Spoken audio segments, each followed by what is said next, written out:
Mai in Swahili is water, and the Mai Mai believe that bullets will drop off them like water when they go to battle. This young girl is fighting for the same group. She was abducted in 2008 by the group and was forced to fight to access the mines that contained tin, which we use as solder in our electronic products, tungsten, it makes our phones vibrate, and tantalum, which we use to make our batteries store energy. All of these products we find in DRC, and there are people like this girl that are guarding and fighting to get access to those mines so that we can use the electronic products that we use every day. When the fighting stops, the young children that had been forced to fight to gain access to the mines are then forced to work inside the mines, extracting the natural resources that will then be put together and illegally exported out of the country. And this young boy, he's 14 years old, working in a gold mine in Pluto in northeastern Congo. The gold from this mine will be smuggled to Uganda, and it will end up on the international exchanges, being traded on the international exchanges and being bought by us. They're forced to work in these mines 24 hours a day, 7 days a week. They live there, they eat there, they sleep there. There is nowhere for them to go. Many of them have lost their parents through the conflict. Many of them have lost their families through displacement, and their only family really are these other soldiers that surround them and the other miners that are working in these mines. Unfortunately, these mines are treacherous. There are many tunnels that collapse. There are many landslides due to heavy rains, and these landslides kill hundreds every year. And the conditions that these people are working in so that we can use the natural resources from these areas are devastating. In this particular mine, there's horrendous cholera outbreak, typhoid in the village next door. Many of the people here are dying also of malaria. So how does it happen? How does it get from there, from that mine where we saw that 14-year-old, to us?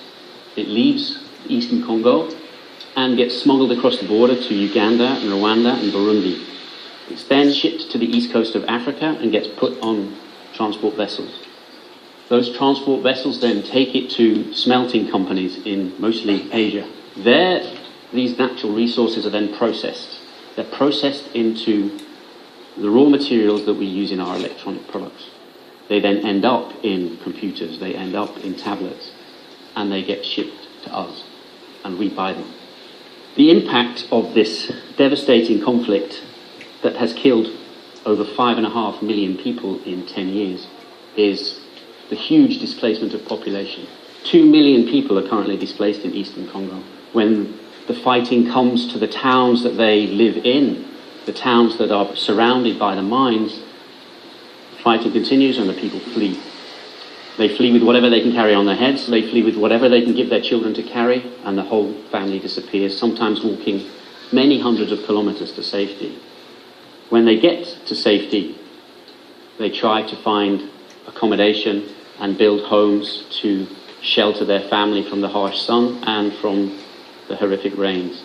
Thousands and thousands of people come to these camps, and as they grow, the conditions, the sanitary conditions, the health conditions deteriorate massively. And around rainy season, when the rains create a mixture between the feces that are created in a place like this and the drinking water, cholera becomes uncontrollable, and hundreds, not thousands, are dying in each of these camps. The young mothers often have to flee on their own. They have to flee with their children because their husbands have either been killed in the conflict by the military, or they are actually military themselves and are fighting in the conflict. And so they take the responsibility for their families, and they would take the responsibility of caring for their families, which means that they have to find firewood to cook, they have to find water to drink and cook with, and it's at this time that they become the most vulnerable, and the most deadly weapon in this war is used, which is sexual violence. 40,000 women are raped every year in eastern Congo. A survey has just been completed where it concluded that 40% of all women in eastern Congo will experience sexual violence at some point in their life. This image I took in a sexual violence clinic in Goma in eastern Congo last January, and you'll see on the top right-hand side some statistics. They total up to 540 admissions so far into this program on this year. I took this picture on the 28th of January 2013. Those 540 admissions had been coming into this one center in one town in eastern Congo. And there are hundreds of centers in every town in eastern Congo, so you can see the impact that it has on the young mothers. This young girl in the picture is 13 years old. She was raped by my soldiers. She became pregnant, luckily managed to escape, and is now living in this center with her young child. I mentioned this figure of 5.5 million people that have died as a result of this conflict. Not many of them have died from the bullet or the gun. In fact, a very small percentage, maybe about 5% of that number, have died from direct violence. The majority have died because of lack of access to medication. Lack of access to medication because of the overall insecurity in the region. That healthcare simply cannot be delivered to the point of need because there is too much insecurity going on in some of the towns. And hospitals like this one, back in Bavi, have hundreds of people sitting there waiting for medication and waiting for help. When I arrived here, they didn't even have a paracetamol. That leads to horrific statistics. 116 young children out of every 1,000 born in eastern Congo die in childbirth. To put that in context, in the country I live in Norway, it's 4. 196 children out of every 1,000 will not make it to the age of 5 in eastern Congo. These statistics are horrific, but those are statistics. This is the reality. This is a funeral of a young 6-month-old girl, Alexandrine, who died of cholera in a camp in Goma. And the worst time I've had was when I had to go to 19 of these funerals of young girls. It's devastating, but there is a solution. In 2010, in America, the Frank-Dodd Bill was passed into law. That meant every American manufacturer of electronic products had to declare what sources they were using for their natural resources, where their natural resources were coming from. For every publicly listed company on the US Stock Exchange, these organizations had to announce where they were going to source their natural resources from, which led to a huge movement to push against this law, not to change the way they sourced minerals, but to push against the law, and they tried to get the law scrapped. Thankfully, there were 1 or 2 organizations that took their responsibility. Intel have recently announced that all of their processors will now be conflict mineral free. Apple have just announced that they will now be producing all of their products with conflict mineral free tin, the solder. But the processor is only a small part of an electronic product. And tin is only one natural resource that we use in our electronic products. So we have a long way to go. And the industry is not moving as quick as it should do. And so this conflict is continuing. And these mines are still being exploited. Of 200 smelting companies around the world that produce all the natural resources that we ever use in electronic products, only 45 of them are considered conflict-free. And so, seeing as the industry isn't moving quick enough, we have to push them as consumers.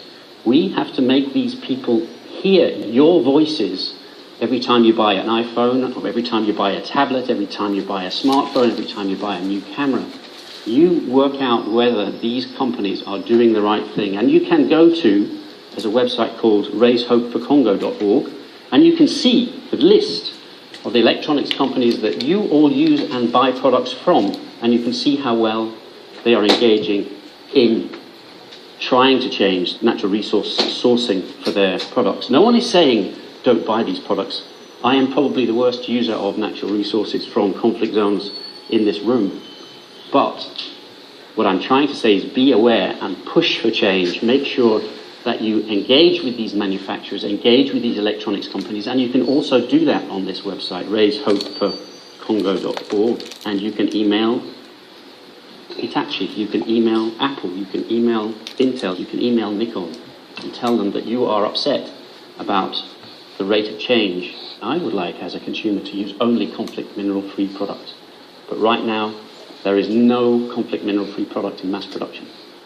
And that should change.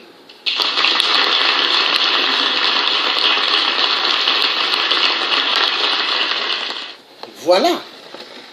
Donc, les multinationales, ils font de la RDC leur coin de stratégie, des jeux, des massacres, exterminer le peuple congolais et ils adorent les massacrer. Mais est-ce que c'est normal? Est-ce que c'est normal ce qui se passe? Nous sommes des êtres humains, nous ne sommes pas des robots, mais nous sommes des êtres humains. Dieu nous a donné une tête pour réfléchir ce qui est bien et ce qui est mauvais. Mais pourquoi les gens ne choisissent pas le bon? Mais vous verrez sur des milliards d'habitants qu'il y a. Vous verrez, il y a peut-être, parmi ces milliards d'habitants, il y a peut-être que 10 millions qui ont un cœur. Mais tous les restes, leur pensée est tournée que sur du papier. Du papier, là où il y a des numéros et des cachets et des signatures. L'argent. L'argent imprimé. Et l'être humain oublie le sens des individus. L'être humain, il pense qu'à l'argent. L'argent. Mais dans la vie, il n'y a pas que l'argent. L'être humain. Et moi, le Thiers africain, je suis debout pour les êtres humains. Oui, l'être humain, c'est quelque chose de grandiose. L'être humain, c'est quelque chose de béni de Dieu. Mais l'homme profère plus quoi? Les choses de la terre, les papiers, l'argent. L'argent, ils sont prêts à sacrifier leur famille pour l'argent. Oui, ils sont prêts à faire des trucs immenses pour l'argent. Et nous le voyons bien, les dictateurs en Afrique, tous, ils tuent le peuple. Ils se payent des immeubles particuliers au Québec, au Canada. Ils se payent des appartements, des pavillons, des pavillons luxueux et des appartements luxueux. Ils se payent ça en France. D'autres aux États-Unis, ils payent des appartements ou des pavillons. La honte. Est-ce que c'est ça? Venir au pouvoir et voler? Non. Ceux qui viennent aux affaires doivent s'occuper des enfants, doivent s'occuper de tout le peuple. Ils ne viennent pas là pour se remplir les poches. Car le pouvoir qui le détient, le peuple détient le pouvoir et le peuple est souverain. Et j'appelle à tout le peuple du Congo RDC. Vous voulez être des peuples libres? Vous voulez avoir une vie meilleure? Vous voulez avoir de l'eau potable dans chaque parcelle? Au lieu de faire des heures, des kilomètres pour aller chercher l'eau au fleuve, voulez-vous avoir une vie meilleure? Sortez de l'imbécilité, de l'idiotie. Arrêtez d'aller dans des églises. Arrêtez d'aller dans des églises. Car l'église est une opium bien instaurée par les missionnaires envoyés à l'époque par Léopold II pour abrutir vos cerveaux. Avec quoi? La Bible. On vous a fait comprendre que la Bible c'est Dieu. Mais la Bible c'est pas Dieu. La Bible c'est pas Dieu. L'Africain est né intérieurement. Dieu avait mis son sens de sa puissance en l'être humain africain. Mais l'être humain a perdu ce sens. Pourquoi? À cause des missionnaires.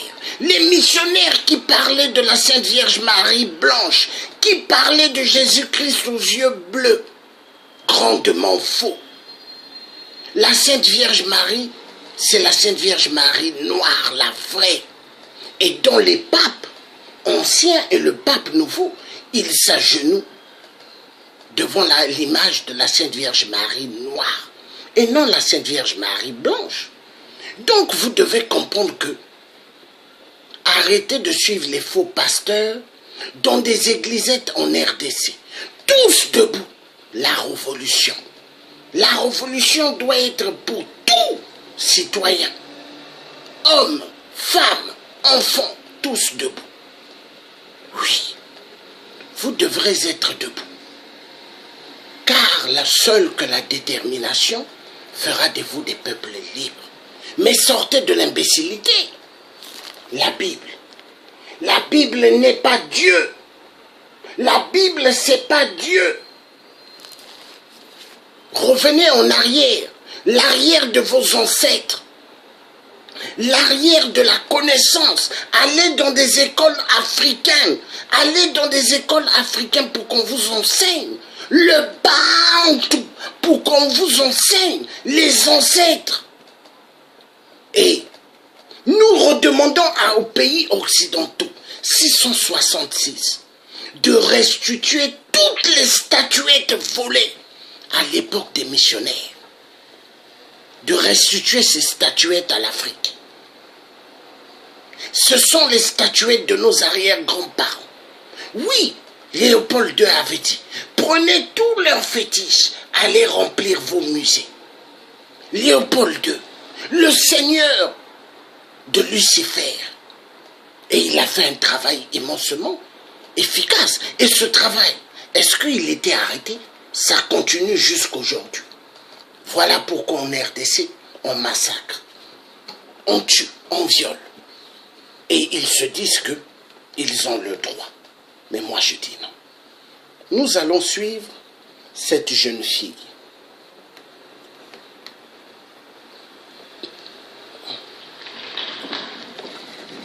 Bonjour, je vais vous raconter une histoire de sorcière. Pas la sorcière que vous connaissez avec son nez crochu, son balai et ses verrues, mais une sorcière du Congo. Cette sorcière, c'est moi. Et mon histoire, c'est une histoire de courage, de force et de foi. Je suis née en République démocratique du Congo, dans une bonne famille, oui. Quand j'étais petite, mon père était agent dans une société de mines de diamants. On vivait dans une grande maison en Bujimaï, dans la province du Kasaï. J'allais à l'école et j'étais heureuse. Ma mère vient d'une famille pauvre. À cause de cela, la famille de mon père n'aimait pas ma mère. Puis un jour, mon père a perdu son travail. J'avais 6 ans. Il a dit à ma mère d'aller avec moi à Kinshasa avec ma soeur et mes 4 frères. Il a dit qu'ils viendront nous rejoindre pour trouver du travail. En réalité, sa famille lui avait demandé de se débarrasser de nous. Quand ma mère a compris, il était trop tard. Se retrouver toute seule, loin de sa famille. Elle a dû vendre tout ce qu'elle avait pour nous faire manger. Elle avait changé. Elle avait tellement maigri. Ma mère a même fait venir notre grand-mère pour nous aider, mais nous avions toujours faim. Alors, ma mère a commencé à nous envoyer chez des amis. On faisait des kilomètres à pied pour aller chercher de la nourriture. C'est comme ça qu'un soir, je me suis retrouvée chez une dame qui m'avait donné à manger pour la famille. Mais elle était trop tard pour retourner. Elle m'a proposé de dormir chez elle et de repartir le lendemain matin. Durant la nuit, je parlais dans mon sommeil. Ça ne vous paraît pas très grave, n'est-ce pas? Mais cette amie a dit à ma mère que je parlais aux démons. Et en même temps, ma mère et ma grand-mère sont allées demander des conseils chez des prophètes, ceux qui représentent Dieu. Elles cherchaient la cause de tout le malheur de notre famille. Le problème est qu'ils m'avaient amené chez un faux prophète. Et il a été décidé que c'était moi la cause et que j'étais une sorcière. Les charlatans m'ont parlé pendant plus d'1 heure pour que j'accepte que je sois une sorcière. Il a crié sur moi sans arrêt. Ils m'ont fait boire 5 litres d'eau avec des herbes dégueulasses. Ils m'ont dit de vomir les viandes des gens que j'aurais mangées dans le monde des ténèbres. Imaginez-vous la scène. Une enfant de 7 ans face à plusieurs adultes qui crient sans arrêt. On me tapait même dans le dos pour faire sortir cette viande. À un moment donné, j'avais peur et j'étais tellement fatiguée. Et je finis par dire oui, je suis une sorcière. Je croyais qu'en disant oui, que le mal allait s'arrêter. Mais j'étais devenue une sorcière. malgré moi. Une fois qu'on m'est nommée sorcière, c'était impossible de retourner en arrière. Ma mère a accepté la situation, mais ça ne veut pas dire que ma mère ne m'aimait pas. Et en même temps, comme la situation ne changeait pas dans la maison, sans argent, sans nourriture, ma mère a décidé de partir avec sa sœur en Angola pour aller trouver du travail. Leur plan n'a pas marché. Et ma mère se retrouvait toute seule, coincée en Angola, sans argent, sans nourriture. Et finalement, elle n'est pas revenue. Contre sa volonté, elle a été forcée de nous abandonner, elle aussi. On a perdu toutes les communications avec elle. Et on est resté avec grand-mère. Pendant 2 ans, j'ai été traitée comme une sorcière. Les accusations, les cris, les jeûnes forcés, les piments dans les yeux. Elle disait que c'était moi la cause. Si ma mère n'appelait plus, elle pensait qu'elle était morte et que je l'avais sacrifiée. Elle a dit à tout le monde de ne pas m'aider, de ne pas me parler, de ne pas jouer avec moi. Dans mon quartier, on ne me laissait pas m'approcher des autres enfants. J'étais toute seule. J'étais pauvre. J'avais faim. Mais j'étais surtout pauvre d'amour. Et finalement, ma grand-mère, elle m'a chassée de la maison. Je suis devenue une chélier, une enfant de la rue. Dans la rue, on est comme des papillons. Là où le sommeil nous trouve, c'est là où on dort. Dans la rue, on devient des soldats pour survivre. On oublie la lecture et l'écriture pour apprendre à se battre. Dans la rue, j'ai vendu de l'eau, des arachides, j'ai fait des ménages.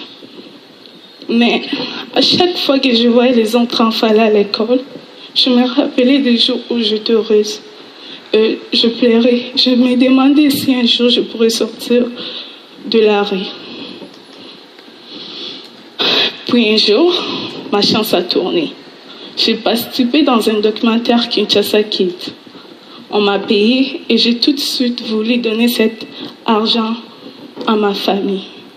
Car même dans la rue, dès que j'avais quelque chose, je passais aller voir ma famille pour leur donner. Ma grand-mère a pris de l'argent, elle m'a encore remis dans la rue. Plus tard, j'ai entendu parler d'un film canadien qui s'est tourné à Kinshasa. La même personne qui s'occupait du casting, alors me connaissait, j'ai été invitée au casting. Je me suis retrouvée face au regard des enfants riches qui étaient là en édition. Même si j'avais envie de me sauver à cause de leur regard, je suis restée et j'ai tout donné pour avoir le rôle. Pour moi, c'était une façon de changer ma situation. J'ai eu le rôle principal dans le film. C'était bien cool. La production, ils m'ont mis dans une grande maison, je pourrais manger tous les jours et avoir tout ce que je voulais. Mais malgré tout ce qui se passait, j'étais triste. J'en ai parlé à Kim, le réalisateur. Ma vie était belle, mais mes frères et sœurs, ils étaient toujours dans la misère. Je ne me sentais pas bien quand je mangeais en sachant qu'ils avaient faim. Alors, l'équipe et Kim ont donné de l'argent à ma famille. Et quand l'équipe sont entrés chez eux, ils ne m'ont pas laissé comme ça. Ils ont trouvé une maison d'accueil et ils ont fait en sorte pour que je puisse retourner à l'école. Moi qui en rêvais depuis si longtemps. C'est là où cette histoire des sorcières devient un conte de fées. Le film a eu beaucoup de succès. Je suis passée des rues de Kinshasa au tapis rouge des festivals. J'ai reçu même l'ours d'argent en 2012 à Berlin. Le film a été même nominé aux Oscars. Et aujourd'hui, j'ai 18 ans et que j'ai reçu 18 prix dans le monde. Les Oscars, c'était cool. Mais pour moi, les plus beaux jours de ma vie, c'est celui pour la première fois, après des années dans la rue, je suis retournée à l'école. Il y a des enfants dans la rue, partout dans le monde. C'est souvent parce que les parents n'ont pas eu les droits d'éducation. Comprenez-moi bien. Le problème est profond. La pauvreté, c'est ce qui amène le manque d'éducation. Chez moi, envoyer les enfants à l'école, c'est un luxe. Mais sans éducation, on risque de se faire rencontrer n'importe quoi par les autres qui vous disent quoi faire et quoi penser. Ma mère n'était pas bête. C'est elle qui m'a appris comment pardonner et comment avoir confiance en soi-même. Mais elle s'est fait prendre dans un piège. Vous savez tous que l'éducation est importante. Mais comment se fait-il que l'éducation reste ici? Et que l'éducation n'est pas arrivée dans le village de ma mère avant ma naissance? C'est pas cool qu'aujourd'hui, avec tout ce qui existe de technologie et d'idées, que ça ne puisse pas se faire. L'ignorance produit des sorcières. L'ignorance peut tuer. Alors, pour chasser des sorcières, construisons des écoles. Moi, je m'en suis sortie.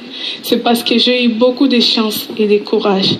Ce n'est pas le cas pour beaucoup d'enfants qui sont encore dans la rue. Ils attendent aussi que leurs rêves se réalisent. Alors, pour cela, il ne faut pas les oublier. J'ai eu aussi le courage de quitter Kinshasa à 17 ans. Et aujourd'hui, je vis au Québec dans une famille d'accueil. Je poursuis mes rêves, mes études et je reprends les temps qu'on m'avait volés. Je vous parle d'espoir et de courage et de force. Je ne vais pas complaire sur moi. Je ne vais pas complaire sur moi. Je ne vais pas. Retenez cette phrase, c'est simple. Aussi longtemps que le cœur bat, tout est possible. Merci.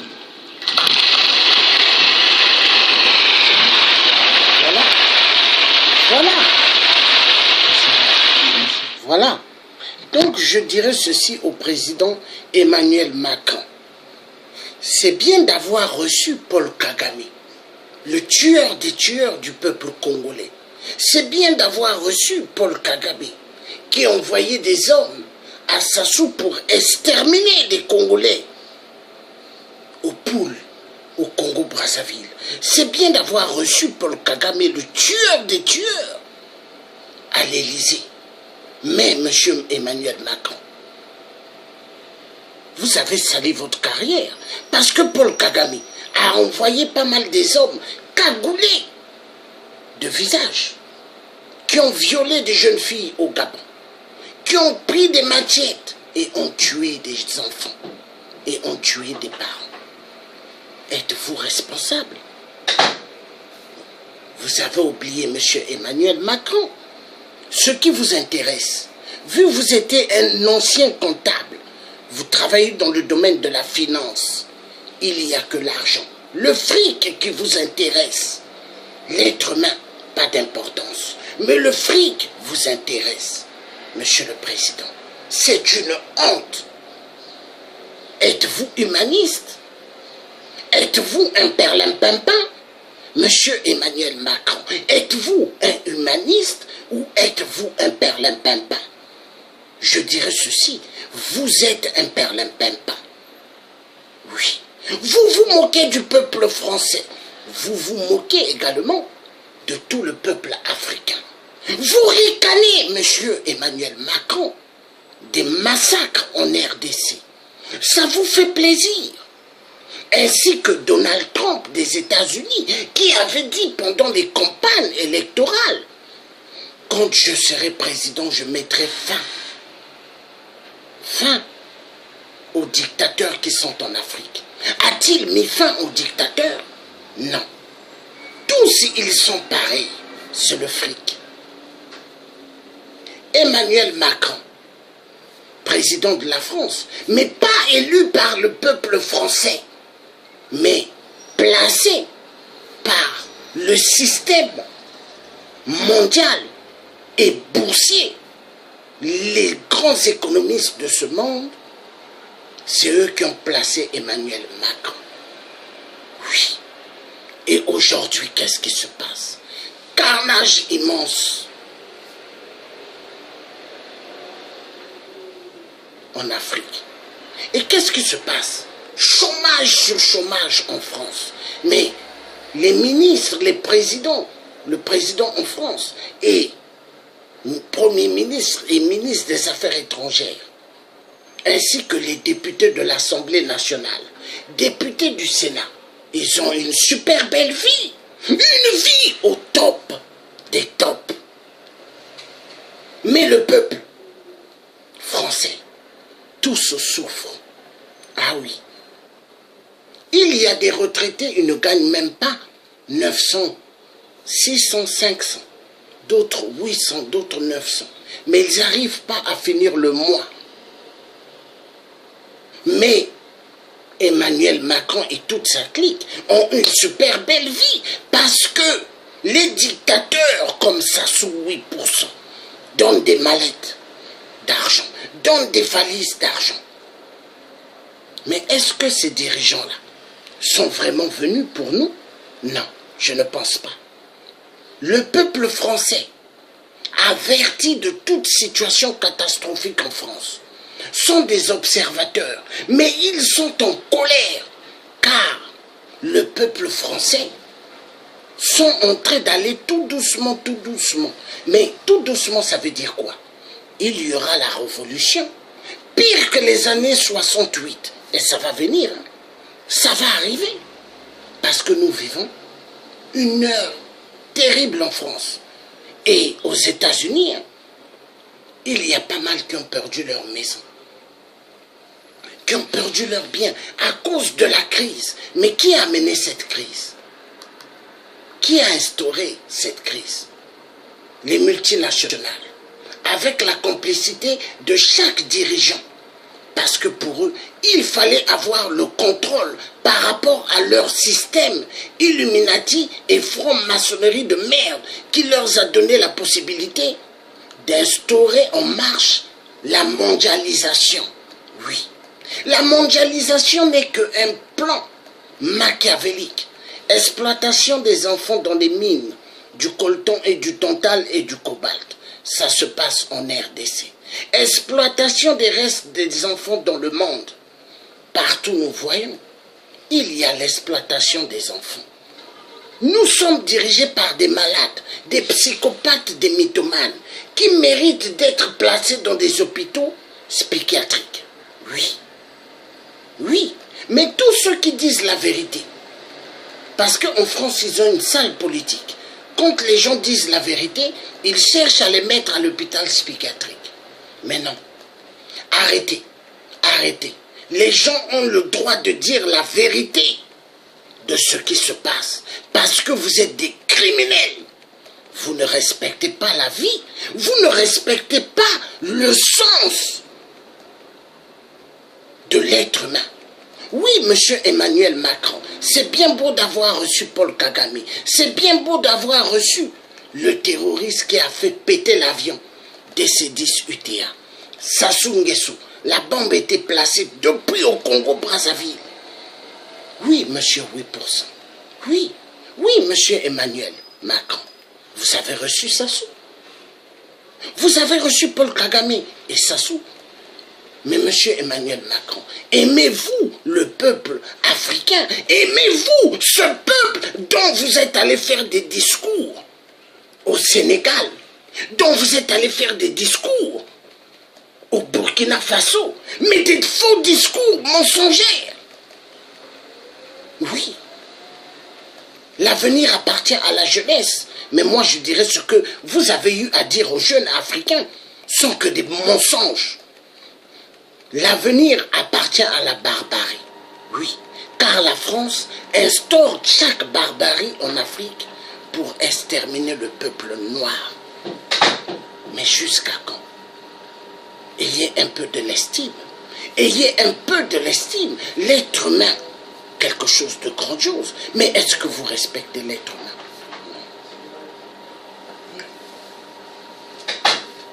Non. Incroyable. Nous allons passer à autre chose.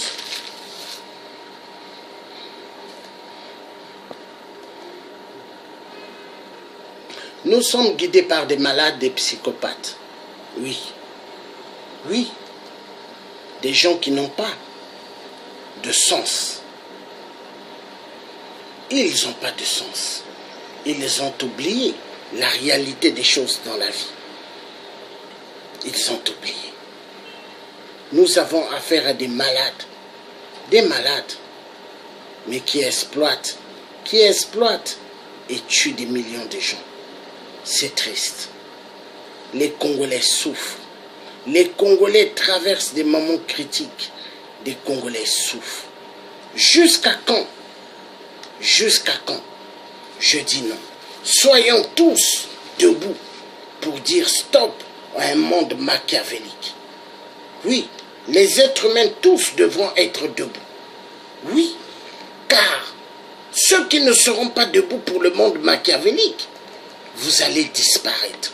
Parce que ce monde-là n'est plus un monde démocratique, mais un monde de dictature. Un monde où ce que la prostitution sera bien vue. Un monde où ce qu'on voudra que pas mal puissent vivre dans des rues de France. Oui, ils ne sont pas d'accord quand ils voient des Noirs vivre dans des maisons. Ils veulent voir la majorité des Noirs dans des rues de France. Mais faites attention, mes chers frères et sœurs noirs de France, vous qui êtes heureux et heureux d'être dans des maisons des HLM données par le gouvernement, mais un jour, ils vont vous mettre dehors de ces maisons-là. Et à ce moment-là, vous allez mieux comprendre avec vos valises et vos sacs. Vous comprendrez mieux. Écoutez le message que je vous envoie et c'est la vérité des vérités. Nous sommes en train d'aller au grand gouffre car les multinationales veulent avoir le contrôle de chaque individu. Ils veulent baisser le taux des êtres humains sur Terre. Le message est clair.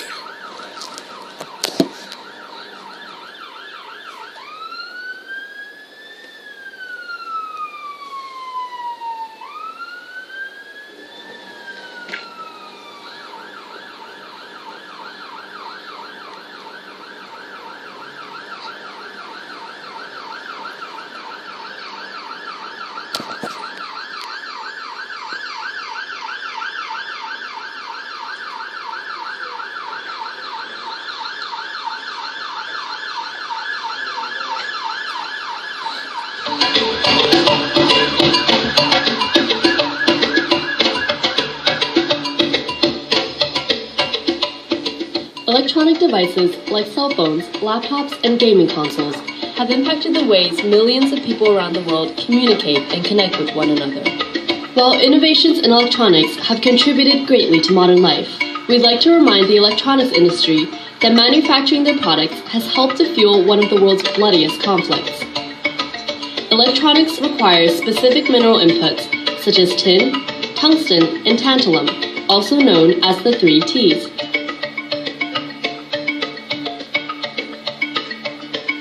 These minerals are often sourced from mines in the Eastern Democratic Republic of the Congo. The trade of these conflict minerals is fueling a conflict in which 5 million people have died. Millions more have been displaced, and local populations have been devastated by sexual violence. The violence is perpetrated by the government and militant insurgent groups who control many of the mines and transport routes in the province of Kivu. These groups are often affiliated with rebel groups such as M23 or rogue units of the National Army of the DRC. They use various methods to extort revenue from mines and other mineral traders in the region.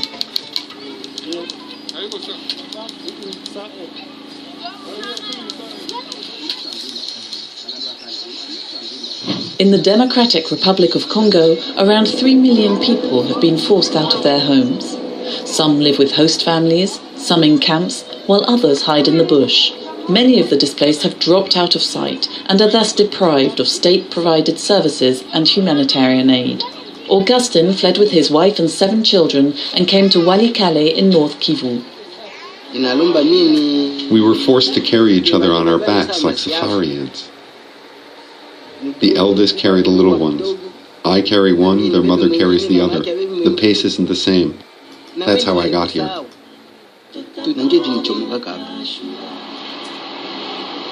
On March the 3rd, Médecins Sans Frontières published a report denouncing the silent suffering of the Congolese people. The situation in the east of the country is giving even more cause for concern, as the most vulnerable are deprived of the medical care they so desperately need. As I speak, there are many women victims of rape who are pregnant and are due to give birth. Many come to hospital very late because they stay at home too long, unable to raise enough money for treatment.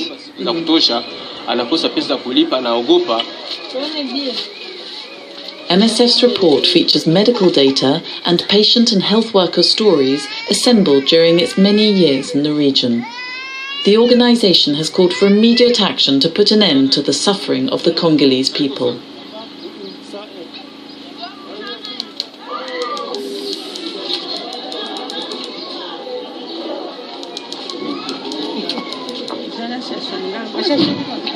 Parmi les services de l'hôpital, on a un service qui s'occupe exceptionnellement. One of the services we provide at the hospital is assisting victims of sexual violence. La prévention contre le VIH/SIDA. In terms of treatment, first there's post-exposure HIV/AIDS prophylaxis. We also treat sexually transmitted infections and prescribe the morning after pill, which is a contraceptive. We offer immunisation against hepatitis B and tetanus and psychological support to people who need it. La grande préoccupation des mamans, c'est surtout les champs. Elles doivent aller aux champs. One of these women's biggest concerns is being able to go to the fields to get food. But armed gangs lie in wait and sexually assault them. And they're also assaulted when these gangs loot their homes. Elles peuvent subir des violences sexuelles au niveau de leur habitation. Lorsque les groupes armés viennent pour piller les maisons. We've had the impression recently that many women are downplaying the situation. If they're raped once and then again and again, the third time they often don't seek medical attention. They say, no, it happens. How many times am I going to see the doctor? Disent non, c'est devenu une habitude, mais je vais consulter combien de fois. We broadcast radio messages and go to the schools and churches to reach out to them, raise awareness, to encourage them to come for treatment. Pour sensibiliser, pour les inciter à venir, pour bénéficier de tous les traitements. Electronic companies can limit the use of conflict minerals by implementing due diligence measures and working closely with other actors in the industry. These measures have the ability to improve every step of the supply chain and can be done in a cost-effective manner. Let's break down the supply chain. Miners extract these minerals amidst brutal working conditions. These mines are often controlled by rebel groups who use their profits from the mineral trade to fund the conflict. The raw minerals are then transported to comptoirs, who export the minerals to countries surrounding the DRC. Lack of oversight and legal loopholes allow comptoirs to mix conflict minerals with certified conflict-free minerals, making them more difficult to trace.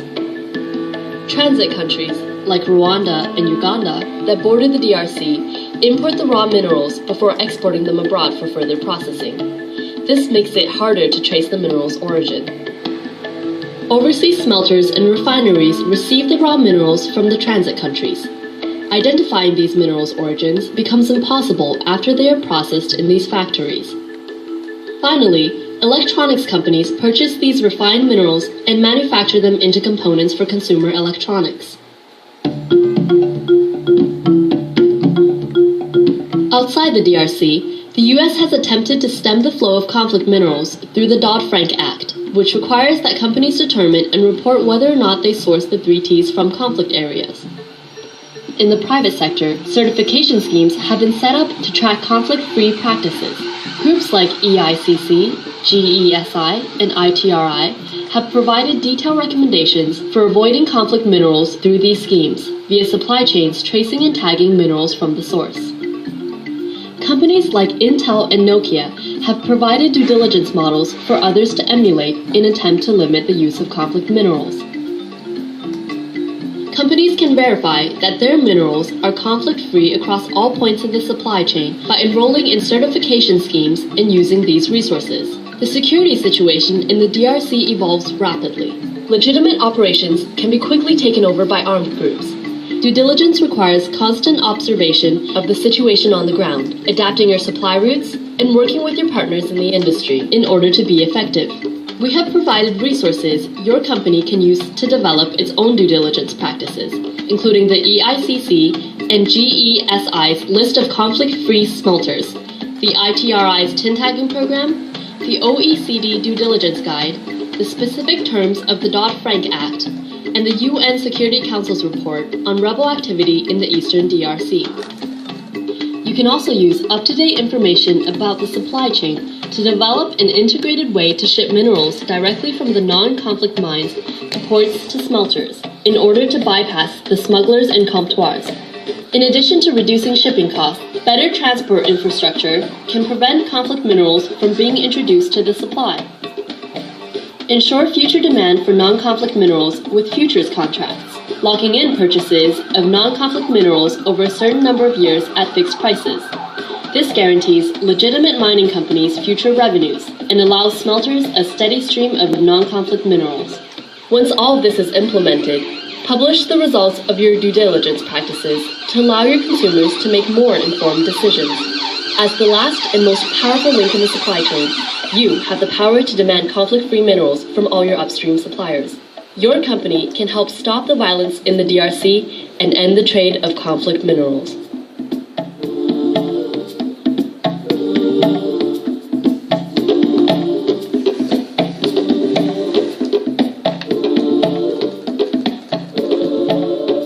Voilà.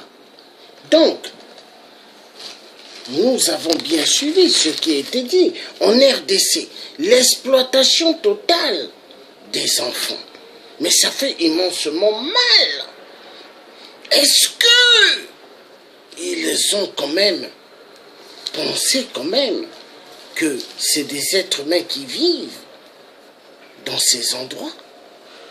Est-ce que ils ont vraiment pensé que c'est des êtres humains qui sont là-bas? Est-ce que vraiment ils pensent quand même aux êtres qui sont là-bas? Hein? Ça fait mal. L'être humain doit revenir à la raison. L'être humain doit savoir une chose, que il faut respecter les vies.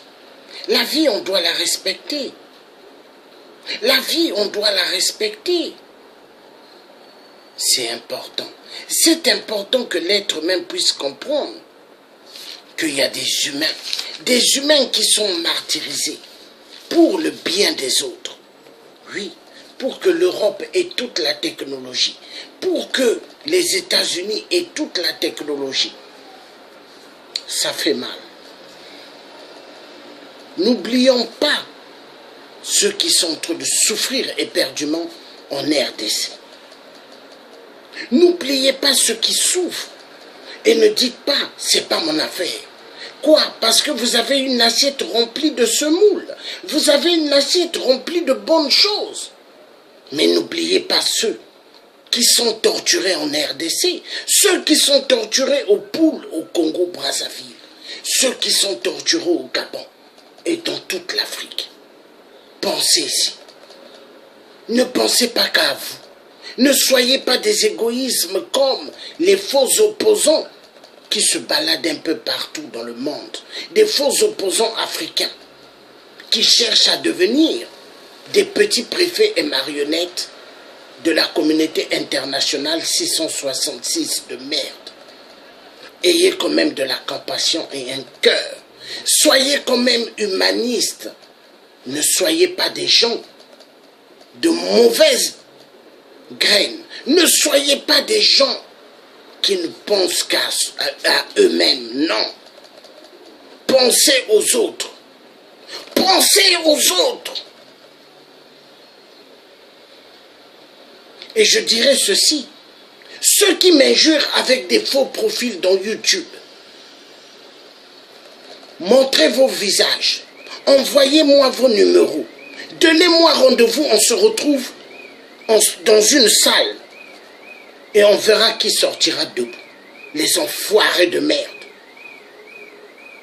Je suis né au Congo-Brazzaville, mais arrêtez tout le temps de dire tu es né en RDC. Je ne suis pas né en RDC. Êtes-vous devenus des psychopathes, des mythomanes? Vous croyez que la France, les papiers que je détiens, ainsi que des papiers britanniques, vous croyez que là où c'est écrit, né au Congo-Brazzaville, pourquoi ils n'ont pas mis né au Congo-RDC? Mais vous êtes des psychopathes, des mythomanes. Mais je sais qui se cache derrière. Les chacals de Sassou Nguesso, vous perdez votre temps. Le tien vous envoie un message clair et net. Vous perdez votre temps. Nous allons suivre les enfants du Kivu, les enfants de la RDC qu'on exploite dans les mines. On va les suivre.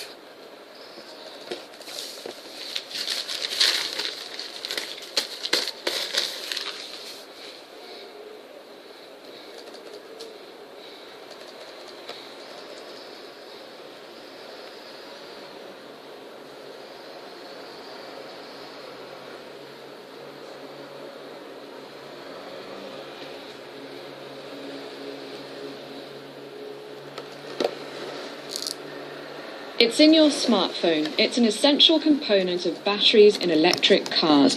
Cobalt has become a coveted metal. Most of it, about 60%, comes from just one country, the Democratic Republic of Congo. But there are ethical concerns. Amnesty International says children and adults are mining cobalt in extremely hazardous conditions. France 2's Marc de Chavron reports with Erin Okungeye. It's a race against the clock to dig up as much of the precious mineral as possible, whether by mechanized industrial mining or hard human labor.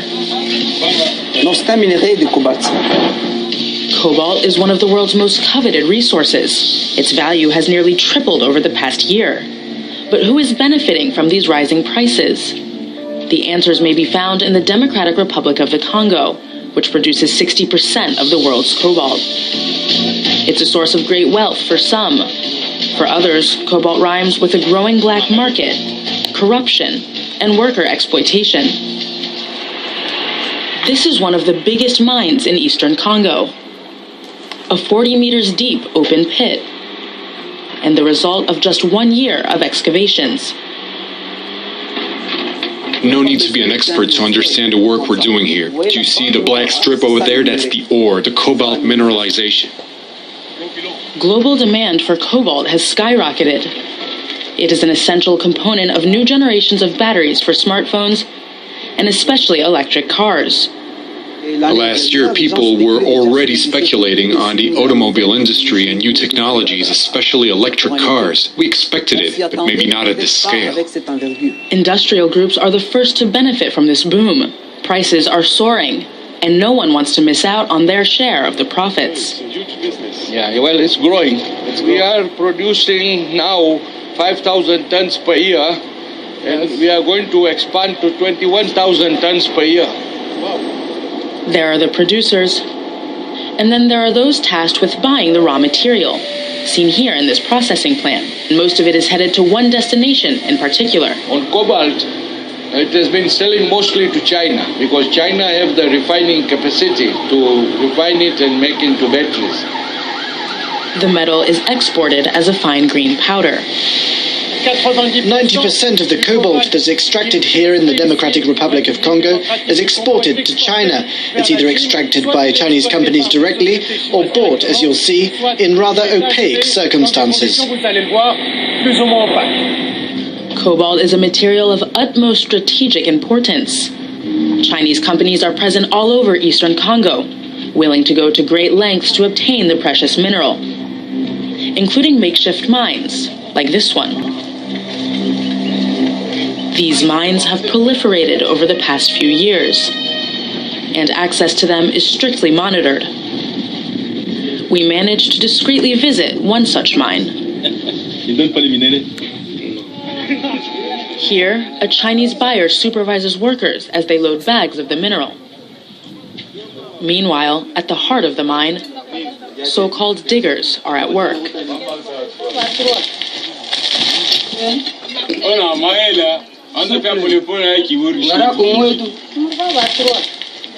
These diggers say they earn between 1 and 2 euros per day. After they fill their bags with the cobalt, they sell the merchandise on the black market, which is controlled by Chinese companies, like this one. We filmed the scene with a hidden camera.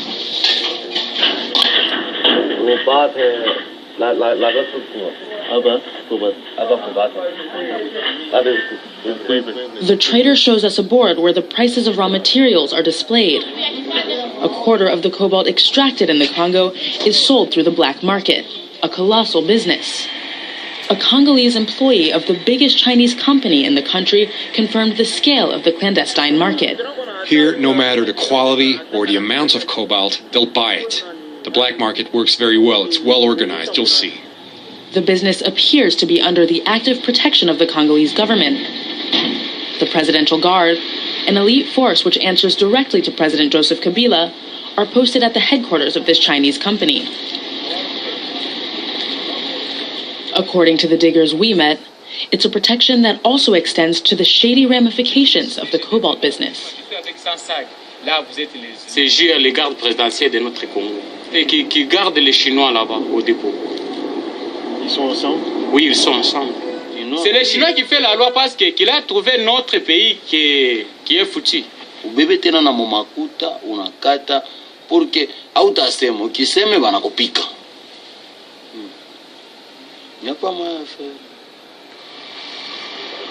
In the Democratic Republic of the Congo, where cobalt generates hundreds of millions of euros each year, more than 70% of the population lives below the poverty line.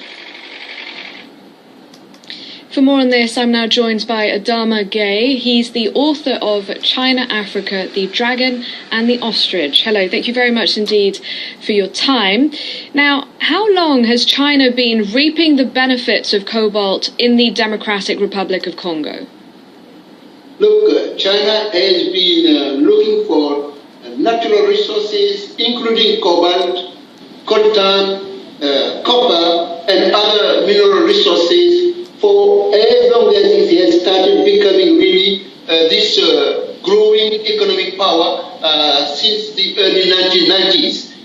Now and recently it has become more obvious because China is involved in a strategic battle to avoid being confronted with the domination of Western powers. Those Western powers managed, for instance, in the 1980s to cripple down the former Soviet Union's economy by imposing high price rate for oil, and that more than anything else led to the demise of the former Soviet Union. China doesn't want to be caught off guard. Now it's going across Africa in order to secure the control of those resources, and that is why it is part of this in the Democratic Republic of Congo, which is considered as a geological scandal because of its huge natural resources in that territory. Now, in our report, there's a suggestion that the Congolese government isn't just turning a blind eye to the black market, it's actually actively protecting it. What can you tell us about that? It's a disaster, but it's a reality, and that is nothing new. It's not just the Chinese that are doing this. You recall that in the 19th century, the Belgian king, Leopold II, decided to take control of the Democratic Republic of Congo, which was called the Congo, as own property in order to control it. It needed the resources to fuel the expansion of Belgium and other European nations. And that's the reason why even the Berlin Conference was convened in 1884-85 by Bismarck to discuss how to control African resources and territories. That's the same thing, that model that is being duplicated and replicated by the Chinese today. So there's nothing new in this regard. Unfortunately, in the past as today, there has been always people at the highest level of those nations and territories in the past chiefs and today